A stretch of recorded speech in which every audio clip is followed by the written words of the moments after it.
Hello friends, welcome to math Brijendra coaching centre. दोस्तों, आप सभी के रिक्वायर्ड पर मैं लेट्स क्रैक साइंस एमपी वन रक्षक एंड जेल प्रहरी के लिए प्रैक्टिस सेट नंबर फर्स्ट लेके आ चुका हूं।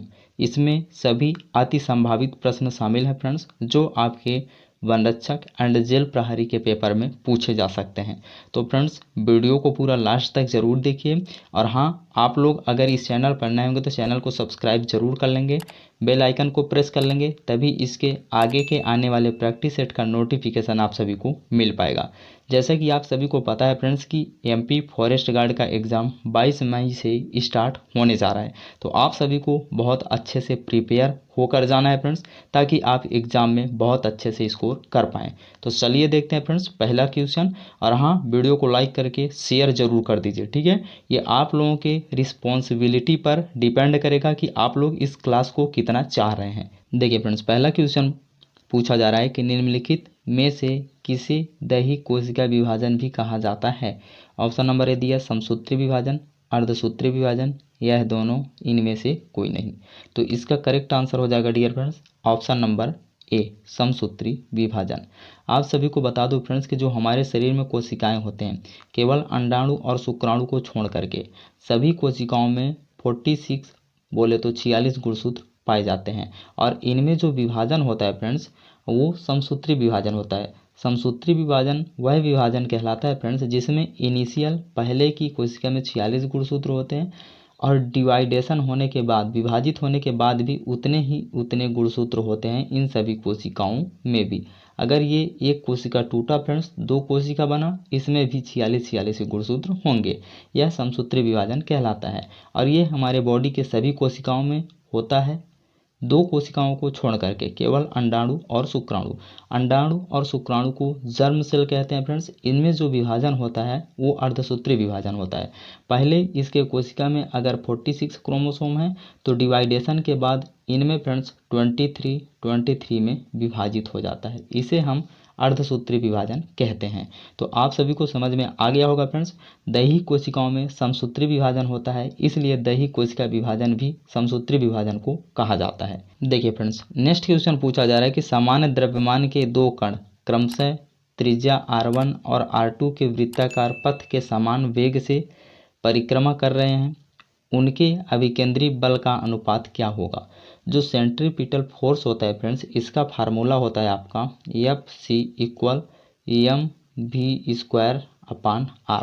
ये अभिकेंद्रीय बल का फार्मूला होता है। तो यहाँ बोला गया कि सामान्य द्रव्यमान मीन्स दोनों का द्रव्यमान क्या होगा फ्रेंड्स, सेम होगा, ठीक है। आगे देखिए, त्रिज्या दिया है आपको, एक को r1 दिया है और एक को r2 दिया है। तो मैं एक को r1 लिख दूंगा, एक को r2। वृत्ताकार पथ में समान वेग से, अब भी आपका इक्वल है, मीन्स बोले तो वेग समान है, परिक्रमा कर रहे हैं, तो उनके अभिकेंद्री बल का अनुपात क्या है। मीन्स आपको पहले वाले अभिकेंद्री बल और दूसरे वाले अभिकेंद्री बल, कण के अभिकेंद्री बल का अनुपात निकालना है। तो यहाँ से देखिए, अगर मैं यहाँ रेशियो लगा दूँ इन दोनों को, तो यहाँ से mv² और mv² कट जाएगा फ्रेंड्स, ऊपर ऊपर से, ठीक है। और यहाँ r1 बचा, यहाँ r2। अगर इसको FC1 मानेंगे फ्रेंड्स, इसको FC2, क्योंकि दो कण है ना। तो यहाँ से हम रेशियो निकालेंगे, तो इधर 1/r1 बचा है और बराबर में उधर 1/r2 बचा है। तो यहाँ से अगर आप रेशियो निकालेंगे तो FC फर्स्ट एंड सेकंड का आपका निकल के आ जाएगा फ्रेंड्स r2/r1। किस ऑप्शन में दिया है फ्रेंड्स, ऑप्शन नंबर पहला है आपका राइट हो जाएगा। नेक्स्ट क्वेश्चन है, मानव हृदय के दाहिने भाग में होता है ऑक्सीजन युक्त रक्त, मिश्रित रक्त, ऑक्सीजन रहित रक्त, इनमें से कोई नहीं। तो आप सभी को बता दो फ्रेंड्स कि जो मानव हृदय का चेंबर होता है वो 4 भागों में डिवाइड होता है, ठीक है। ऊपर के 2 आलिंद होते हैं, दायां आलिंद और बायां आलिंद, और नीचे के 2 निलय होते हैं, दायां निलय और बायां निलय, ठीक है। तो आप सभी से पूछा जा रहा है कि दाहिने भाग में, इधर जो राइट साइड होगा फ्रेंड्स, हृदय में कौन सा रक्त पाया जाएगा, शुद्ध रक्त की अशुद्ध रक्त। तो जो राइट साइड में होता है फ्रेंड्स, उसमें अशुद्ध रक्त होता है, मीन्स हम ये कह सकते हैं कि ऑक्सीजन रहित रक्त। ऑप्शन नंबर सी आपका करेक्ट हो जाएगा। देखिए फ्रेंड्स, नेक्स्ट क्वेश्चन पूछा जा रहा है कि विराम अवस्था से प्रारंभ करके कोई वस्तु पहले 10 सेकंड के लिए 1 मीटर प्रति सेकंड स्क्वायर के त्वरण से चलती है, और अगले 10 सेकंड के लिए एक समान वेग से चलती है तो वस्तु द्वारा तय की गई दूरी ज्ञात कीजिए। टॉप क्लास क्वेश्चन है फ्रेंड्स। मान लीजिए यहाँ पास कोई एक वस्तु थी, ठीक है, वह 10 सेकंड के लिए फ्रेंड्स 1 मीटर प्रति सेकंड त्वरण के हिसाब से आगे बढ़ती है, ठीक है। 10 सेकंड मान लीजिए यहाँ तक आया वो वस्तु, ठीक है। इसके बाद जब आगे चलता है फ्रेंड्स वो 10 सेकंड के लिए, तो उसका जो वेग होता है वो समान होता है, ठीक है। मीन्स यहाँ से जो वेग स्टार्ट होगा फ्रेंड्स वो 10 सेकंड लास्ट तक वही वेग से गति करेगा। मीन्स बीच में उसका वेग बढ़ेगा घटेगा नहीं। लेकिन ये जो शुरू से इनिशियल पॉइंट से आगे चल रहा है फ्रेंड्स तो उसका वेग बढ़ रहा है। अब देखिए एक्सेलरेशन जो दिया है 1 मीटर प्रति सेकंड स्क्वायर, मीन्स वेग बढ़ रहा है फ्रेंड्स, ठीक है। तो चलिए पहले हम यहाँ शुरू से लेकर के यहाँ तक के लिए जितना डिस्टेंस तय किया उतना हम निकाल लेते हैं पहले। तो एक फार्मूला आप सभी लोग गति का पढ़े होंगे फ्रेंड्स, कौन सा सर? एस बराबर U T plus half A T का स्क्वायर। यहाँ से हम यहाँ से लेकर के यहाँ तक का विस्थापन निकाल लेंगे, ठीक है। तो चलिए निकाल लेते हैं यहाँ से। यस हमको निकालना है फ्रेंड्स। यू प्रारंभिक वेग कितना दिया है, विराम अवस्था से स्टार्ट हो रहा है तो प्रारंभिक वेग क्या हो जाएगा, 0 हो जाएगा, ठीक है। मल्टीप्लाई टी कितने समय के लिए, 10 सेकंड के लिए, तो मैं यहाँ 10 रख दूंगा, प्लस 1/2 ए टी का स्क्वायर। एक्सेलरेशन कितना फ्रेंड्स, 1 दिया है त्वरण, और टी 10 दिया है, टाइम तो 10 दहम 100, टी का स्क्वायर करना है ना फ्रेंड्स। तो यहाँ से निकल के आ जाएगा ये वाला तो पोर्शन 0 हो जाएगा, प्लस यहाँ 50 आ जाएगा, ठीक है।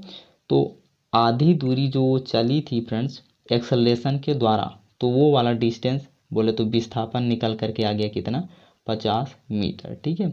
यहाँ से जो हमने यहाँ तक का माना था फ्रेंड्स, तो यहाँ तक का डिस्टेंस ये 50 मीटर है। अब इसके आगे का निकाल लेते हैं फ्रेंड्स, जो उसने 10 सेकेंड बिना एक्सेलरेशन का डिस्टेंस तय किया। तो कैसे निकालेंगे सर? अब देखिए यहाँ हम लास्ट का वेग निकाल सकते हैं फ्रेंड्स, बिल्कुल निकाल सकते हैं।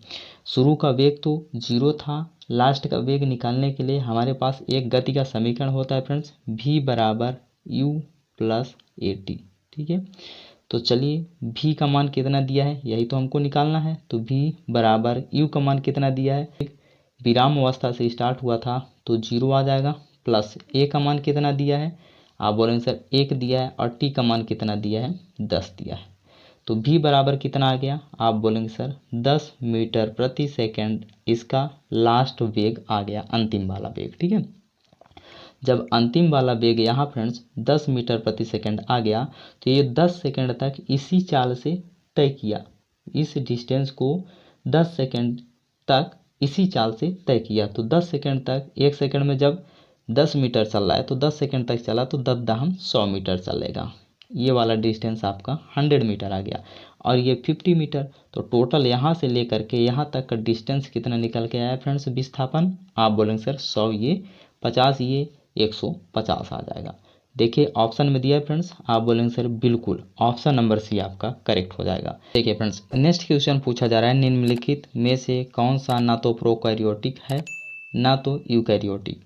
ऑप्शन नंबर ए में दिया है E coli, Escherichia coli, TMV, tobacco mosaic virus, Anabaena Nostoc, Saccharomyces. तो इसका करेक्ट आंसर हो जाएगा friends option number B, tobacco mosaic virus, TMV. ये फ्रेंड्स जो वायरस होते हैं ना प्रोकैरियोटिक होते हैं ना ही यूकैरियोटिक। नेक्स्ट क्वेश्चन है फ्रेंड्स कि 10 सेंटीमीटर ऊंचाई की एक रेखीय वस्तु 15 सेंटीमीटर वक्रता त्रिज्या वाले अवतल दर्पण के सामने 10 सेंटीमीटर की दूरी पर रखी है, बनी प्रतिबिंब है। ये भी टॉप क्लास क्वेश्चन है फ्रेंड्स। अवतल दर्पण के सभी कंडीशन आप सभी को मैं समझाने वाला हूँ इस क्वेश्चन में। देखिए ये एक अवतल दर्पण है, इसके बाहरी सतह पर क्या होता है, पॉलिश होता है, ठीक है, और अंदर वाला सतह परावर्तक सतह होता है। और ये मुख्य अक्ष हो गया फ्रेंड्स प्रिंसिपल एक्सिस, ठीक है। यहाँ पास बीच में पोल होगा फ्रेंड्स, यहाँ पास ध्रुव होगा, ठीक है, और यहाँ पास आपका वक्रता त्रिज्या आर होगी, और यहाँ पास आपका फोकस होगा। जो फोकस होता है फ्रेंड्स वक्रता त्रिज्या का हमेशा आधा होता है, ठीक है, और यहाँ इधर अनंत इन्फिनिटी होता है, ठीक है फ्रेंड्स। अब देखिए इसके 5 या 6 कंडीशन बनते हैं, सभी कंडीशन आपको मैं बताने वाला हूँ फ्रेंड्स मिलेगी। तो अगर आप किसी वस्तु को यहाँ पास रखेंगे, अनंत पर रखेंगे तो उसका चित्र जो बनेगा फ्रेंड्स फोकस पर बनेगा। ठीक है, इधर मैं चित्र का एक लिख रहा हूँ फ्रेंड्स, और इधर मैं इमेज का लिख रहा हूँ, और इधर वस्तु का लिख रहा हूँ। ठीक है, वस्तु को अगर आप 1 नंबर पर रखेंगे तो चित्र भी आपका यहाँ फोकस दूरी मीन्स 1 नंबर फोकस दूरी पर बनेगा। ठीक है, अगर किसी वस्तु को आप फ्रेंड्स इस अनंत और इस रेडियस त्रिज्या के बीच में अगर रख रहे हैं, वक्रता त्रिज्या के बीच में यहाँ कहीं पास रख रहे हैं, इधर इधर कहीं भी, ठीक है, बीच में अगर आप रख रहे हैं तो ये जो इमेज बनेगा फ्रेंड्स, इसको मैं 2 नंबर देता हूँ। ठीक है, इसका जो इमेज बनेगा इस वस्तु का, इसका इमेज आपका बनेगा फ्रेंड्स यहाँ पास, वक्रता त्रिज्या और फोकस दूरी के बीच। ठीक है, यहाँ पास, तो यहाँ मैं 2 लिख देता हूँ। इधर रोमन गिनती से लिख रहा हूँ फ्रेंड्स, और इधर मैं गिनती शुद्ध लिख रहा हूँ। ठीक है, तो आप ध्यान दीजिए, अगर अनंत पर रखेंगे तो 1 नंबर मीन्स फोकस पर बनेगा,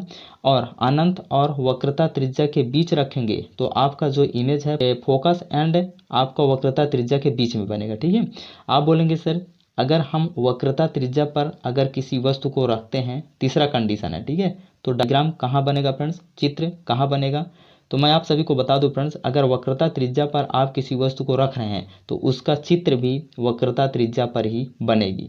तो ये 3rd कंडीशन हो गया। ठीक है, अब 4th कंडीशन ये आती है फ्रेंड्स कि अगर आप किसी वस्तु को वक्रता त्रिज्या और फोकस के बीच यहाँ कहीं रख रहे हैं 4थे नंबर पर, तो जो इसका चित्र होगा फ्रेंड्स यहाँ पास बनेगा, वक्रता त्रिज्या एंड अनंत के बीच यहाँ पास। ठीक है, आगे देखिए फ्रेंड्स, 4 कंडीशन बता दिया। 5वां कंडीशन, अगर आप किसी वस्तु को फोकस पर रख रहे हैं फ्रेंड्स, ठीक है, तो उसका डायग्राम जो बनेगा मीन्स बोले तो चित्र इमेज जो बनेगा वो आपका अनंत पर बनेगा। ठीक है, यहाँ पास, तो 5 कंडीशन हो गया फ्रेंड्स। और एक लास्ट 6ठा कंडीशन ये आती है फ्रेंड्स कि अगर आप किसी वस्तु को फोकस एंड ये पोल जो ध्रुव है इसके बीच अगर यहाँ कहीं रखते हैं तो ये जो इसका इमेज होगा फ्रेंड्स वो आपका इधर बनेगा, पीछे तरफ बनेगा। ठीक है, यही एक अलग कंडीशन है फ्रेंड्स, और यही कंडीशन बार बार एग्जाम में पूछा जाता है। ठीक है, और जो इधर से लेकर के फ्रेंड्स आप सभी को बहुत अच्छे से बताने की कोशिश कर रहा हूँ, अनंत से लेकर के वक्रता त्रिज्या तक अगर इधर कहीं आप किसी वस्तु को रखते हैं तो जो इसका इमेज बनेगा फ्रेंड्स वो आपका छोटा बनेगा। ध्यान से समझिए फ्रेंड्स, अगर अनंत और वक्रता त्रिज्या के बीच कहीं भी किसी वस्तु को अगर आप रख रहे हैं तो जो बनने वाला इमेज होगा कैसा बनेगा, छोटा बनेगा। ठीक है फ्रेंड्स, और अगर आप वक्रता त्रिज्या और फोकस दूरी के बीच रख रहे हैं यहाँ पास कहीं पास, ठीक है, यहाँ से लेके यहाँ तक, तो इसका जो इमेज बनेगा हमेशा क्या बनेगा, बड़ा बनेगा। फोकस दूरी एंड पोल, यहाँ वाला कंडीशन 6 वाला कंडीशन छोड़ करके इधर कहीं भी वस्तु को रखेंगे हमेशा उल्टा बनेगा। ठीक है, लेकिन जब आप पोल और फोकस दूरी के बीच अगर यहाँ पास रखते हैं किसी वस्तु को तो उसका इमेज पीछे तरफ बनेगा, और जो पीछे इमेज बनेगा फ्रेंड्स वो सीधा होगा, और इधर वाला पूरा क्या होगा, उल्टा होगा। तो आई होप आप सभी को पूरा कंडीशन समझ में आ गया होगा। तो चलिए देखते हैं क्वेश्चन क्या पूछ रहा है आपसे। 10 सेंटीमीटर ऊंचाई की एक रेखी वस्तु 15 सेंटीमीटर वक्रता त्रिज्या वाले अवतल दर्पण के सामने 10 सेंटीमीटर की दूरी पर रखी है, बनी प्रतिबिंब है। तो चलिए इसको सॉल्व करते हैं फ्रेंड्स। ये मेन एक्सिस हो गया, मुख्य अक्ष हो गया, ये अवतल दर्पण हो गया, बाहर तरफ से मैं इसको पॉलिश कर देता हूँ। ठीक है, और यहाँ पास बीच में यहाँ पोल आ जाएगा फ्रेंड्स, ठीक है, ध्रुव, और यहाँ पास आ जाएगा फोकस दूरी, और यहाँ पास आ जाएगा रेडियस वक्रता त्रिज्या, और इधर इन्फिनिटी अनंत। ठीक है, अब देखिए बोला जा रहा है 10 सेंटीमीटर ऊंचाई की एक रेखी वस्तु है, ठीक है, 15 सेंटीमीटर वक्रता त्रिज्या, तो यहाँ से लेकर के यहाँ तक का डिस्टेंस कितना है फ्रेंड्स, 15 सेंटीमीटर। तो फोकस कितना हो जाएगा, आप बोलेंगे सर इसका जस्ट आधा, तो 7.5 हो जाएगा। ठीक है, अब देखिए आगे बोला जा रहा है कि अवतल दर्पण के सामने 10 सेंटीमीटर की दूरी पर रखा जाता है। 10 सेंटीमीटर की दूरी मीन्स ये फोकस दूरी पार करके आगे आएगी फ्रेंड्स, 10 सेंटीमीटर इधर कहीं होगा। ठीक है, ये पूरा जब 15 है तो यहाँ तक हो सकता है, मीन्स फोकस को आप पार कर ही जाएंगे। ठीक है, आप ये कह सकते हो वस्तु जो रखी हुई है ये वक्रता त्रिज्या और फोकस दूरी के बीच में रखा हुआ है, फोकस के बीच में रखा हुआ है। ठीक है, तो इसका इमेज कहाँ बनेगा,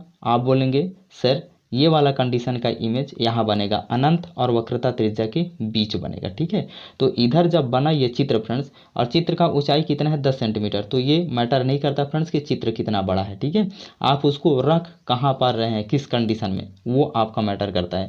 तो जो इसका डायग्राम बनेगा तो उल्टा बनेगा फ्रेंड्स। और आप सभी को ये भी मैं बताया हूँ कि यहाँ से लेकर के अनंत से लेकर के अगर आप वक्रता त्रिज्या तक रख रहे हैं किसी वस्तु को, तो उसका जो इमेज बनेगा हमेशा क्या बनेगा, छोटा बनेगा।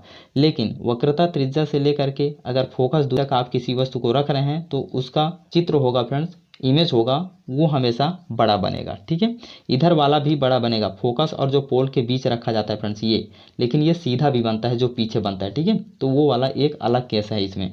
तो ये चित्र कैसा बनेगा फ्रेंड्स, जो वक्रता त्रिज्या एंड फोकस के बीच रखा है तो उल्टा बनेगा, पहली कंडीशन। और दूसरा ये बड़ा होगा। ठीक है, तो देखिए इसमें से कौन सा ऑप्शन दिया है फ्रेंड्स, उल्टा और बड़ा। तो यहाँ देखिए आवर्धित और सीधा ये गलत होगा, आवर्धित और उल्टा हाँ यही सही होगा। ऑप्शन नंबर बी आपका करेक्ट हो जाएगा। सी तो होगा नहीं फ्रेंड्स और डी भी नहीं होगा। तो आई होप आप सभी को मैं ये सभी कंडीशन समझा पाया होऊंगा। अगर समझ में आ गया फ्रेंड्स तो प्लीज़ कमेंट सेक्शन में यस जरूर लिखेंगे।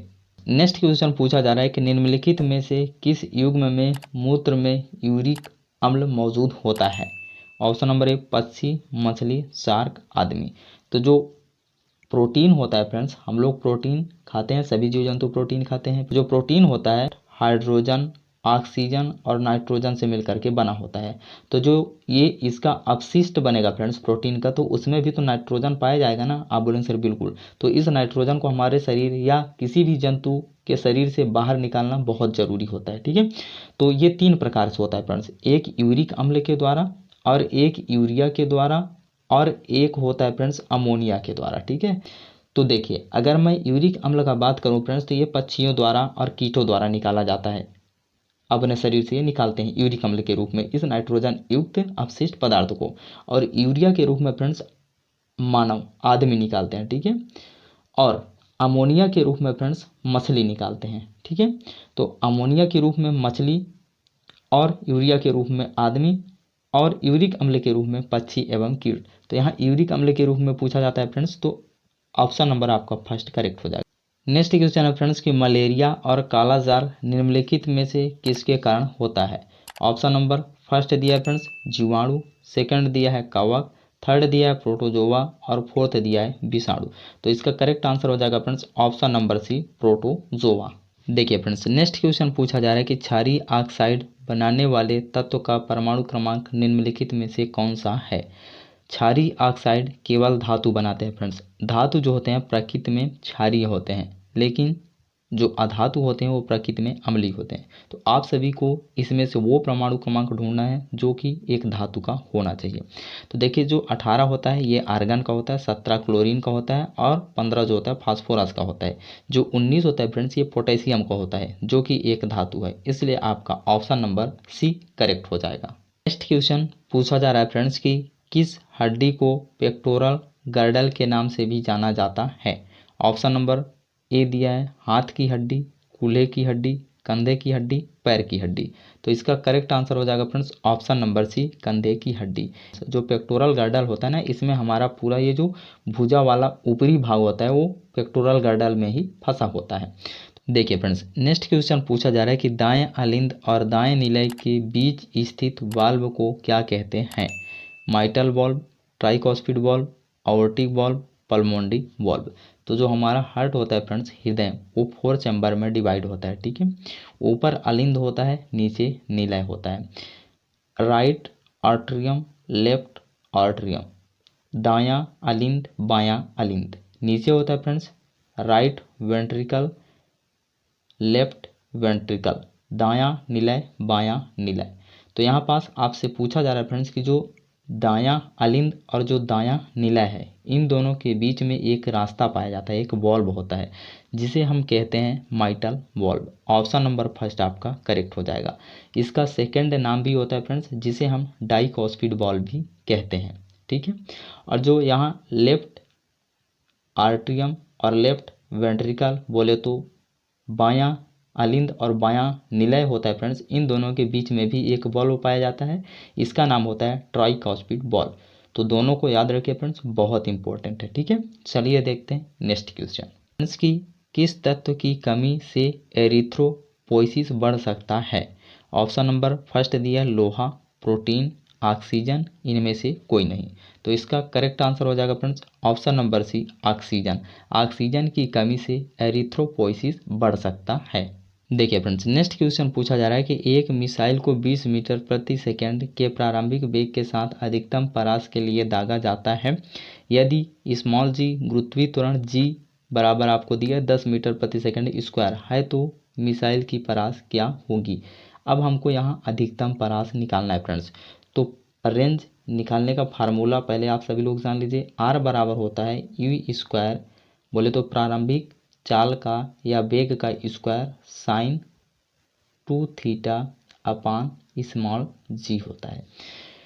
तो किसी भी वस्तु को या मिसाइल को जब हम अधिकतम परास के लिए दागेंगे फ्रेंड्स तो हमें कितने डिग्री पर उस मिसाइल को दागना होगा। आप बोलेंगे सर 45 डिग्री पर, तो एंगल हमारा कितना निकल के आ गया 45 डिग्री। ठीक है, अब देखिए 45 डिग्री से दागेंगे फ्रेंड्स तब इसका अधिकतम रेंज हमें मिल पाएगा, मैक्सिमम रेंज। ठीक है, तो चलिए मान पुट कर देते हैं। क्यों प्रारंभिक वेग आपको कितना दिया है 20 मीटर प्रति सेकंड, तो 20 भी हम कितना हो जाएगा 400 हो जाएगा।